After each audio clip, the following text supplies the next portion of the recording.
Geek Vibes Live is rated G for geek.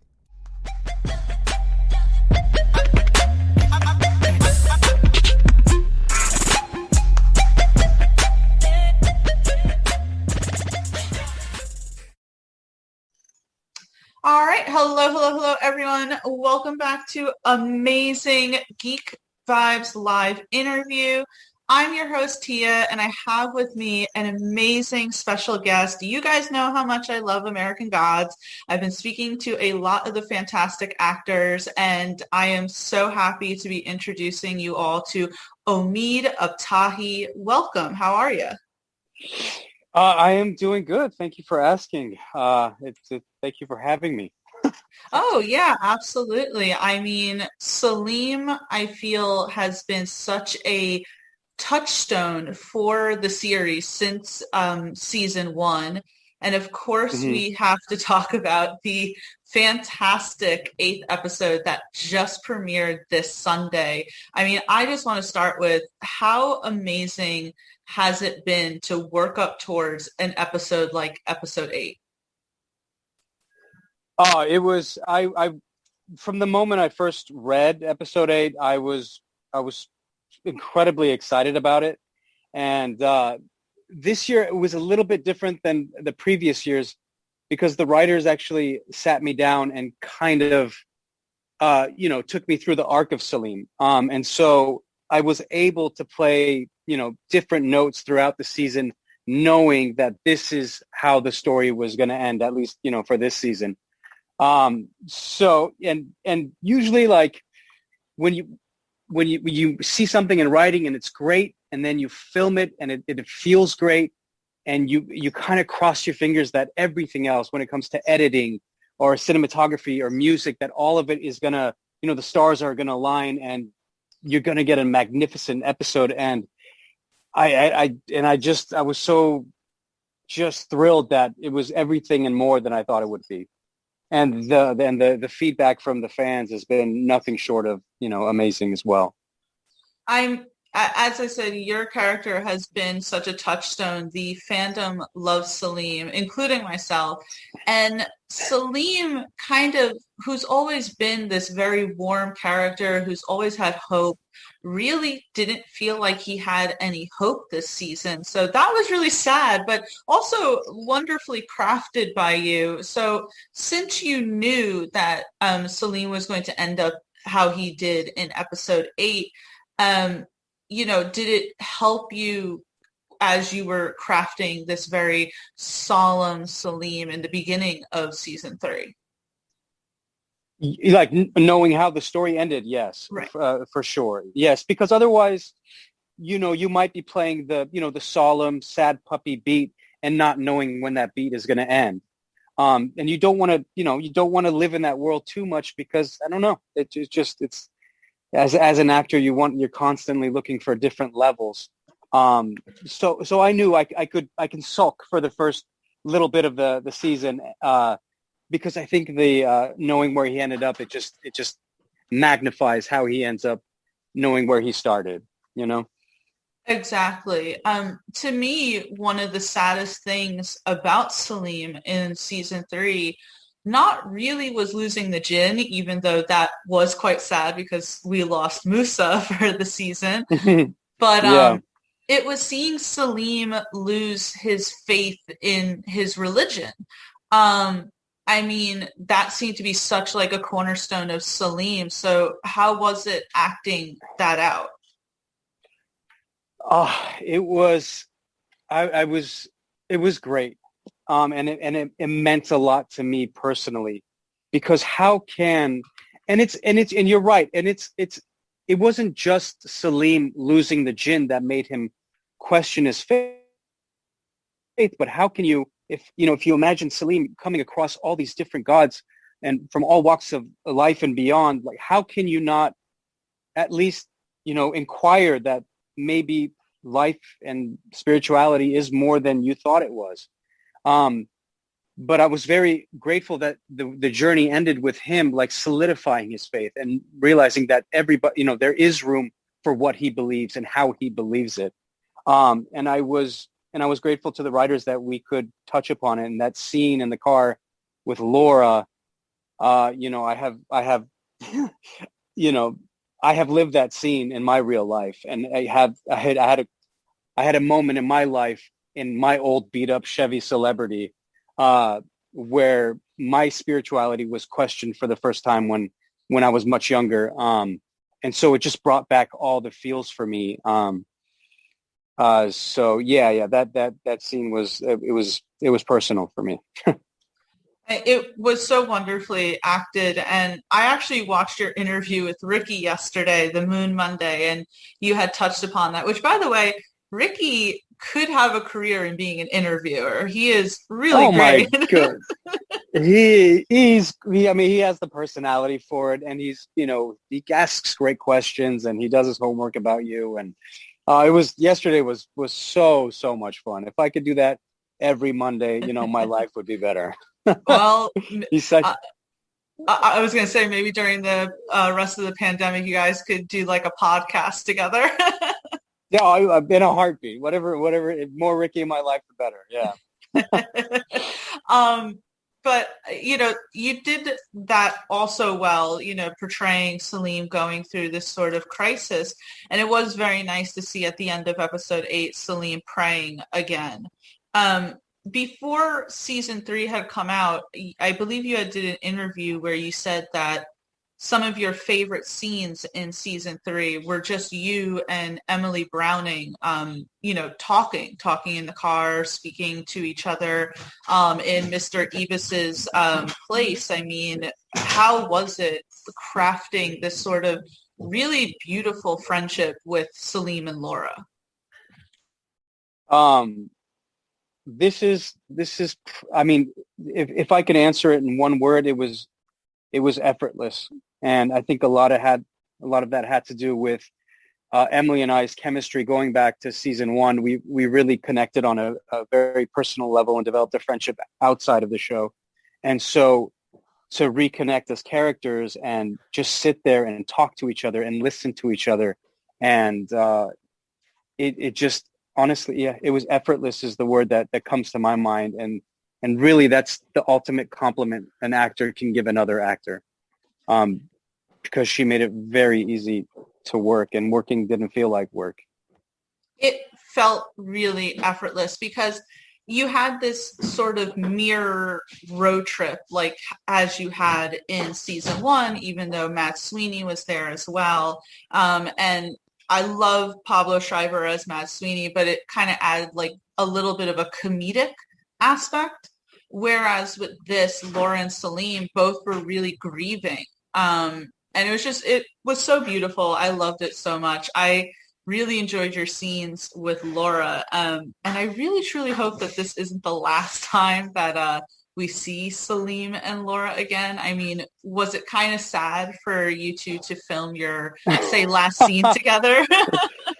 Or I don't know if you know. I mean, it's funny you say that because we couldn't stop crying in our goodbye scene because as actors, you never know. Like, is this the last time? Is this the last time Saleem and Laura will be together? And those thoughts cross our minds. And we both of us, I didn't want to cry in that scene, but I couldn't help in some takes, just having tears in my eyes. And she obviously was, it was very emotional because, you're like, this could, you know, after 5 years together, could this be the last time, you know?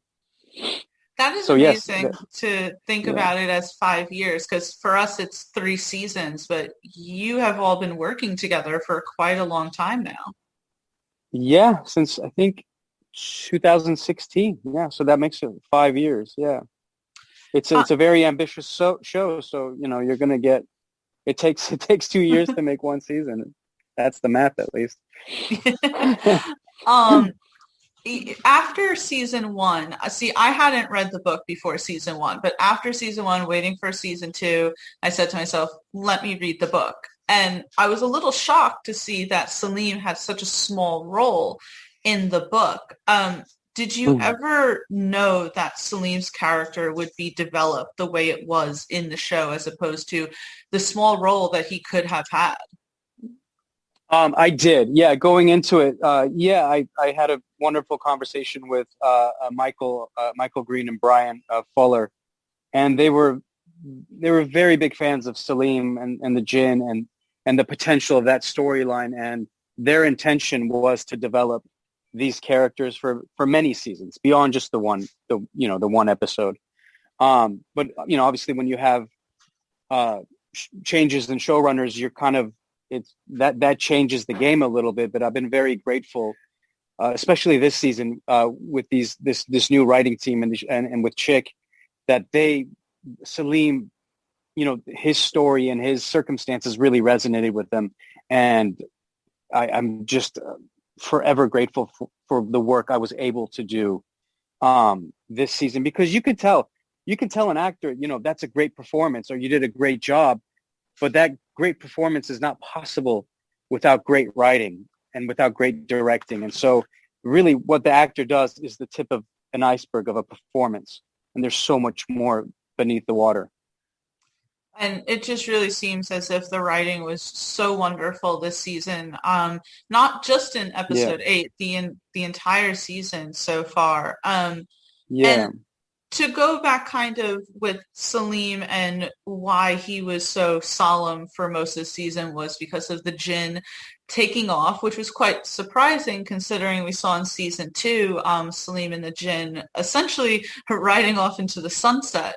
I have a bit of a hot take here. Not that I wouldn't want the Jinn back, because I love Musa and what he brought to the character, but I almost feel like I wouldn't want Salim and the Jinn to get back together, just because of Salim's journey.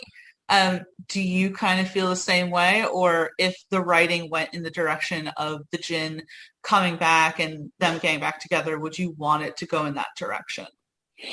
I haven't given it too much thought, but I like knowing feeling where Salim was in season 1. There was a desperation, of this desire for the Jinn that wasn't necessarily healthy. I mean, if you want to look at it like as it wasn't conducive to a healthy relationship. I think he needed the Jinn to validate him and to make him feel okay with who he is. I don't think he had done the work yet as an individual. So I love Musa and I love Salim and the Jinn, but I'm very grateful that Salim had this chance to really work on himself and get to a place that if we do have a season 4, I don't think the Jinn and Salim have to end up together, but I would love to see how Salim is with the Jinn now, knowing that he is a complete person and he doesn't need anyone else to complete him. Oh, yeah. I mean, there would have to be some ground rules made if the Jinn came back. Yeah. But I mean, I think it would be an interesting comparison to see, Salim and Jinn after season 3 as opposed to Salim and Jinn prior to season 3, because I don't think Salim is the same person. It really doesn't seem it, and I feel like it was a natural progression and one that the fans have really just taken positively too. I'm sitting here, with my fingers crossed that we get a season 4. But in general, where do you necessarily see Salim's journey going from here? Oh, geez. I leave that usually to I am terrible at coming up with concepts or storylines for, especially in a world as vast as American Gods and as complicated as American Gods. But really, I mean, any journey with Salim, I think there's 3 teams in this show. There's the old gods, and there's the new gods, and then there's humanity. And I think, Salim very much plays for Team Humanity. And I think what a character like Salim or Cordelia allows is really, these old gods and these new gods, they think they're all powerful, but it's up to us, up to humanity and how we interpret things and how we worship them. And it's really us who holds the power. So anything going forward, I would love to explore, the power of humanity when it comes to this world. Yeah, But that's just me personally. I'm not. I don't write the show. Like. well, you do very good with what you are given. So, I mean, that's just a testament to an amazing actor. I wanted to shift gears for a second from speaking about American Gods to, I wanted to know if is there any chance we may see you come back in The Mandalorian season 3? That show is so tight-lipped, even with their own actors, that I don't know the answer to that, but even if I did know the answer to that, I probably wouldn't. I mean, definitely wouldn't say. But like, all I can say is, and it's like, whether it's in Mandalorian or any other show, as long as you're not dead, there's always that possibility. So, if they call my name, I'll rip off my warm-up jersey and jump on the court. But so I don't know. I mean, I'm hopeful. It was just really cool seeing you pop back up for season 2 because I wasn't expecting that. You said in a tweet that you were really happy to come in as a hologram, and I just thought that was really nice.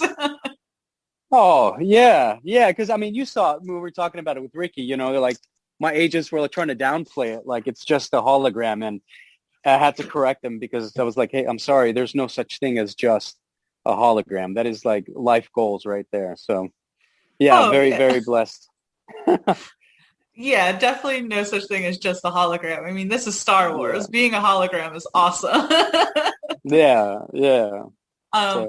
Which is great. Like, you're part of American Gods. You're a part of The Mandalorian. You've been in such amazing films and TV show. I mean, you're the type of actor that I get excited when you pop up in something.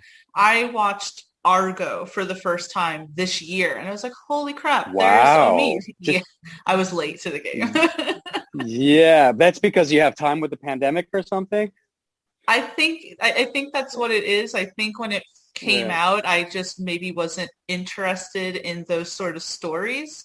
Right.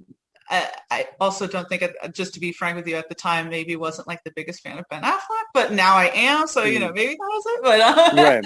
Yeah. But it was great seeing you pop up in that. And I have to ask, I mean, the pandemic's happening, but do you have any projects that you have upcoming that you would love to kind of give a little shout out and that we should keep our eyes out for? I do have, I'm working on 2 projects right now that I can't talk about. They've asked me to stay mum on, but that just seems to be the, just shows are just really tight-lipped these days. So, I mean, I have done, this voiceover animated film called Justice Society World War II that's coming out on HBO Max on April 27th, I believe, where I get to play a superhero, which is cool. But that's really the only thing I can talk about publicly at the moment. Right. But you will see me popping up all over the place in the year. That's amazing. I love to hear that. One last thing before I let you go today, Omid, because we are a geeky outlet, I of course have to ask you, I know that you're voicing over a superhero, but if you could play a superhero in the live action sense, who would you like to play?